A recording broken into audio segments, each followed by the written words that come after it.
আসসালামু আলাইকুম। নিয়ে আসলাম ভাইরাল রেসিপি পেশোয়ারি বিফ। আর পেশোয়ারি মাংসটা এখন কিন্তু বর্তমানে বাংলাদেশের ক্রাশ। এই ডিশটাকে পেশোয়ারি গোশ অথবা নামকিন গোশ বলা হয়ে থাকে। যারা এখনও নামকিন গোশটা ট্রাই করেননি, আমার আজকের রেসিপি তাদের জন্য। আজকে আমি পেশোয়ারি গোশটার অথেন্টিক রেসিপি আপনাদের সাথে শেয়ার করার চেষ্টা করব, সাথে সাথে এইটার জেনুইন রিভিউ আপনাদেরকে দেওয়ার চেষ্টা করব। তাহলে চলুন রান্নার কাজ শুরু করে দেওয়া যাক। পেশোয়ারি বিফ তৈরি করার জন্য আমি প্রথমেই 2 কেজি পরিমাণ গরুর মাংস নিয়েছি। এখানে হাড়, মাংস এবং চর্বি সহ নিয়েছি। আর এই গোশটার জন্য অবশ্যই হাড় এবং চর্বিযুক্ত মাংস নিতে হবে।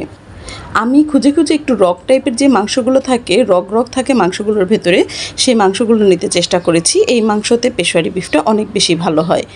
আমি এখানে মাংসগুলোকে একটু বড় বড় সাইজ করে কেটে নিয়েছি। আপনারা চাইলে নিজেদের পছন্দ অনুযায়ী ছোট বড় যে কোনো সাইজ করে নিতে পারেন। 1.5 চা চামচ লবণ দিয়ে মাংসগুলোকে ভালোভাবে আমি ম্যারিনেট করে রাখবো আধা ঘন্টার জন্য। অথেন্টিক পেশোয়ারি গোশে মাংসের পিসগুলো কিন্তু বড় বড়ই হয়।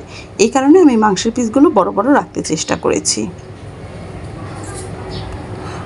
সর্বপ্রথম একটি প্যানে চর্বিযুক্ত মাংসগুলো ছড়িয়ে দিচ্ছি। এই সময় কিন্তু চুলাটা অফ আছে।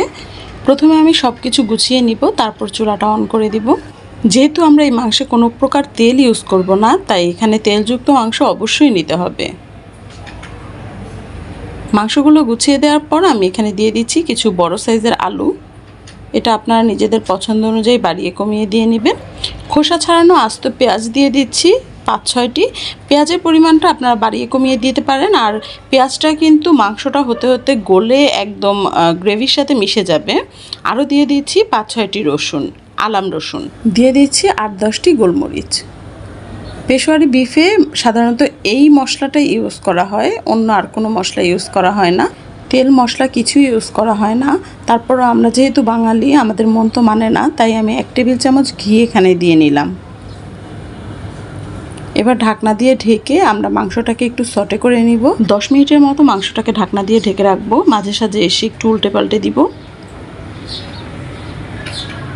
যখন মাংসের কালারটা এরকম চেঞ্জ হয়ে আসবে, তখন এখানে দিয়ে দিব গরম পানি, যতটুকু আমার প্রয়োজন হয়।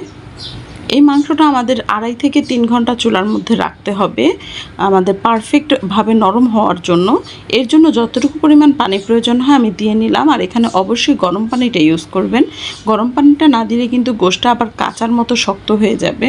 এই সময় চুলার আঁচটা থাকবে একেবারেই লোতে। আর আমরা কিন্তু প্রায় 30 মিনিট পর পর এসে একটু উল্টে পাল্টে দেখে যাব মাংসটার কী অবস্থা। এই যে দেখুন, এই পর্যায়ে গ্রেভিটা কিন্তু অনেকটাই শুকিয়ে এসেছে আর মাংসটাও খুব ভালোভাবে সেদ্ধ হয়ে গিয়েছে। আমি আপনাদেরকে একটি মাংস উঠিয়ে দেখিয়ে দিচ্ছি।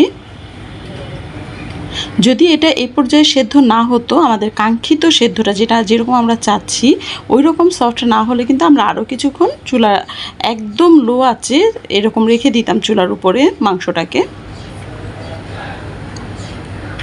একটি রসুনও দেখিয়ে দিচ্ছি। দেখুন কত সুন্দর সেদ্ধ হয়ে গিয়েছে। এই মাংসটা খাওয়ার সময় অবশ্যই রসুনটা চিপড়ে নিতে চেষ্টা করবেন, তাহলে কিন্তু টেস্টটা একটু বেশি পাবেন। আলুটাও খুব সুন্দরভাবে সেদ্ধ হয়ে গিয়েছে। আমি মাংসটাকে নামিয়ে এবার একটু ডেকোরেশন করে নিচ্ছি। আমি এখানে ডেকোরেশনের জন্য আস্ত মরিচ দিয়েছি, তবে আমার কাছে মনে হয়েছে এখানে আপনারা হয়তো বা কাঁচামরিচ কুচি করে দিয়ে নিতে পারেন, অথবা গোলমরিচ গুঁড়াটাও ইউজ করতে পারেন। ঝালের পরিমাণটা আর একটু বেশি হলে একটু ভালো লাগবে। সাথে ধনিয়া পাতাটা ইউজ করলে টেস্টটা আর একটু বেশি ভালো আসে।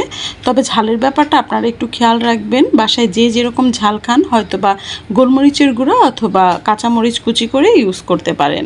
সবশেষে একটি কথা না বললেই না, যারা নেহারি খেতে পছন্দ করেন এই রেসিপিটা শুধুই তাদের জন্য। কারণ যারা নেহারি খেতে পছন্দ করেন তাদের কাছে এই মাংসটার টেস্ট লাগবে। কারণ এই মাংসের টেস্টটা অথবা গ্রেভির টেস্টটা অনেকটাই নেহারির মতো আসে। যেহেতু আমরা একেবারেই চর্বি দিয়ে রান্না করা হয়েছে মাংসটা, আমরা এখানে কোনো তেল মশলা কিছু ইউজ করিনি। মাংসের যে অথেন্টিক টেস্টটা সেটাই এই রেসিপিতে একদম ফুটে উঠে আসে। তবে আমি বলবো এই মাংসটার একটা আলাদা স্বাদ আছে। অনেকের কাছে এটা ভালো লাগতে পারে, অনেকের কাছে এটা ভালো নাও লাগতে পারে। রুটি, পরোটা বা নান রুটি দিয়ে খেতে অনেক বেশি মজা লাগে। একবার ট্রাই করে দেখতে পারেন। আজকের মতো এখানে বিদায় নিচ্ছি। চলে আসবো আরেকদিন নতুন আরও একটি রেসিপি নিয়ে। সে পর্যন্ত ভালো থাকবেন, সুস্থ থাকবেন, আমাদের জন্য দোয়া করবেন। আল্লাহ হাফেজ।